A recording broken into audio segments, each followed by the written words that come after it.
Her birimizin hayatında bazı zamanlar gelir ki, enerjimizin düşük olduğunu, içsel olarak sıkıştığımızı veya bir türlü istediğimiz şeyleri hayatımıza çekemediğimizi hissederiz. Bu hisler, sadece bir ruh hali değil, aynı zamanda bizim enerji alanımızdaki bir dengesizlikten de kaynaklanıyor olabilir. İşte tam da bu noktada, titreşimimizi yükseltmek, ruhsal enerjimizi yeniden dengelemek ve hayallerimize doğru bir adım daha yaklaşmak için güçlü bir araç var. Afirmasyonlar.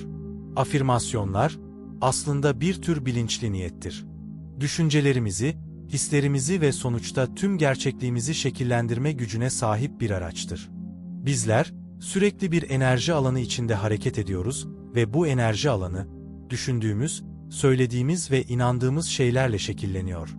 Düşüncelerimiz, kelimelerimiz ve inançlarımız adeta bir mıknatıs gibi çalışarak benzer enerjileri kendine çeker. İşte bu yüzden, doğru kelimeleri seçmek ve bu kelimeleri bir alışkanlık haline getirmek, titreşimimizi anında yükseltebilir. Peki, afirmasyonları bu kadar güçlü kılan nedir? Bilimsel açıdan bakacak olursak, beynimiz duyduğu şeyleri gerçek olarak kabul etme eğilimindedir.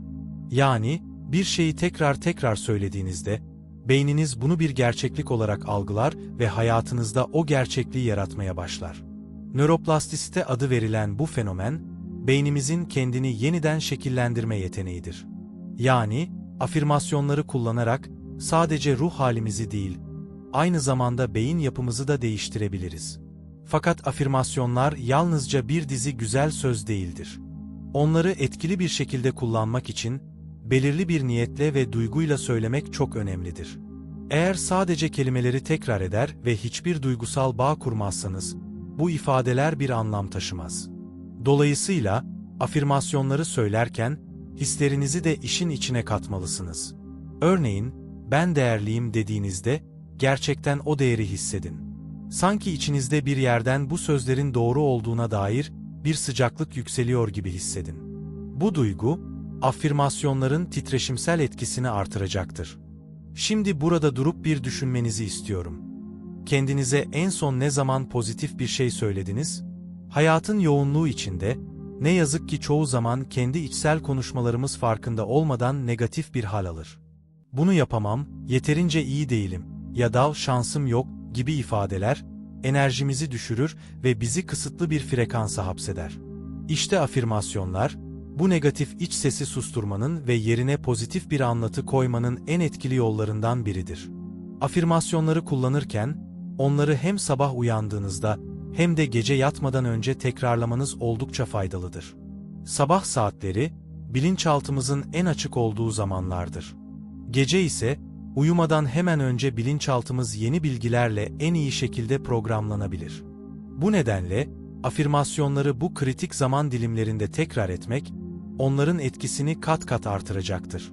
Bir başka önemli nokta ise, afirmasyonları mümkün olduğunca basit ve net tutmaktır. Kısa cümleler, beynin onları daha hızlı ve kolay bir şekilde işlemesine yardımcı olur. Ben sağlıklıyım, hayatım bolluk içinde veya çevremdeki sevgiye minnettarım gibi basit ifadeler, derin bir etki yaratabilir. Ancak bu ifadeleri söylerken, onların size özel olmasını sağlamalısınız. Herkesin yaşam yolculuğu farklı olduğu için, afirmasyonlar da kişiselleştirilmelidir. Bir de unutmayın, afirmasyonları söylediğiniz yer ve ortam da önemlidir. Kendinizi rahat ve güvende hissettiğiniz bir alan yaratın. Bu bir meditasyon köşesi, bir doğa yürüyüşü sırasında ya da duş alırken olabilir. Sadece kelimelere değil, aynı zamanda bu kelimeleri söylediğiniz anda bulunduğunuz ortamın enerjisine de odaklanın. Çünkü çevrenizdeki enerji, sizin enerjinizi doğrudan etkiler. Afirmasyonların etkisini artırmak için bir diğer yöntem de onları görselleştirme ile birleştirmektir. Gözlerinizi kapatıp afirmasyonunuzu söylerken, o ifadeyi yaşadığınızı hayal edin. Örneğin, ben başarılıyım dediğinizde, kendinizi istediğiniz başarıyı elde etmiş bir halde görün. Görüntüler ne kadar net ve duygular ne kadar güçlü olursa, afirmasyonların etkisi de o kadar derin olur. Çünkü bilinçaltımız kelimelerden çok duygular ve görüntülerle çalışır. Şimdi, afirmasyonlarla ilgili bu bilgileri bir süre için sindirmenizi istiyorum. Sonraki adımda, size ruhsal titreşimlerinizi artıracak ve enerjinizi anında değiştirecek 5 güçlü afirmasyondan bahsedeceğim. Bunları nasıl hayatınıza entegre edebileceğinizi ve etkilerini nasıl artırabileceğinizi konuşacağız. Şimdi, afirmasyonların teorik temellerini kavradığımıza göre, bu güçlü araçları pratikte nasıl kullanabileceğimize bakalım. Size, titreşimlerinizi artıracak ve enerjinizi dönüştürecek 5 özel afirmasyon sunacağım. Ancak bu afirmasyonları sadece ezberlemek veya tekrarlamak yeterli değil. Onları bir yaşam tarzı haline getirmek gerekiyor. Şimdi derin bir nefes alın ve kendinizi tamamen bu sürece açın. İlk afirmasyonumuz: ben sevgi dolu bir varlığım ve sevgiyle çevriliyim. Bu ifade, yüreğinizin enerjisini uyandırır ve çevrenizle olan enerjisel bağınızı güçlendirir. Sevgi, en yüksek titreşimlerden biridir ve bu afirmasyonu söylediğinizde hem kendi enerjinizi hem de çevrenizdeki enerjiyi yükseltirsiniz. Gözlerinizi kapatın, birkaç derin nefes alın ve bu ifadeyi içinizden ya da sesli olarak söyleyin. Bunu yaparken, etrafınızı parlak, sıcak bir ışığın sardığını hayal edin. Bu ışık, sevginin saf enerjisidir ve sizi hem korur hem de şifalandırır. İkinci afirmasyonumuz: hayatımda her şey kolaylıkla ve bollukla akıyor. Hayatın akışı içinde bazen kendimizi zorlanmış ya da sıkışmış hissedebiliriz. Bu afirmasyon, sizi, yaşamın doğal akışına kendinizi bırakmaya ve bolluk bilincini kabul etmeye davet eder. Bu ifadeyi söylerken, suyun akışını hayal edebilirsiniz. Su gibi esnek ve uyumlu bir şekilde hayatın akışına dahil olduğunuzu hissedin. Bu sadece maddi bolluk için değil, zaman, sevgi ve fırsatlar gibi hayatınızdaki her türlü bolluğu da çağırır. Üçüncü afirmasyon: ben güçlü ve kararlıyım. Her zorluğun üstesinden gelirim. Hayat, zaman zaman sınavlarla dolu olabilir. Ancak bu afirmasyon, içsel gücünüzü ve dayanıklılığınızı hatırlamanıza yardımcı olur. Bu ifadeyi sabah aynaya bakarak kendinize söyleyin. Söylerken omuzlarınızı geriye alın. Derin bir nefes alın ve içinizde bir gücün yükseldiğini hissedin. Unutmayın, kendinize olan inancınız, dış dünyada karşılaştığınız engellerden çok daha güçlüdür. Dördüncü afirmasyon: ben sonsuz bir olasılıklar dünyasındayım. Bu ifade, zihninizdeki sınırları kaldırır ve sizi yeni fırsatlara açar. Birçok kişi farkında olmadan kendini kısıtlayan düşüncelerle yaşıyor.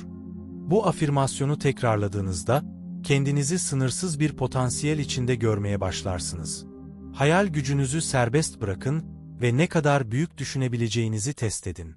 Son olarak, 5. afirmasyonumuz: ben her an için minnettarım ve minnet duygusuyla yaşıyorum.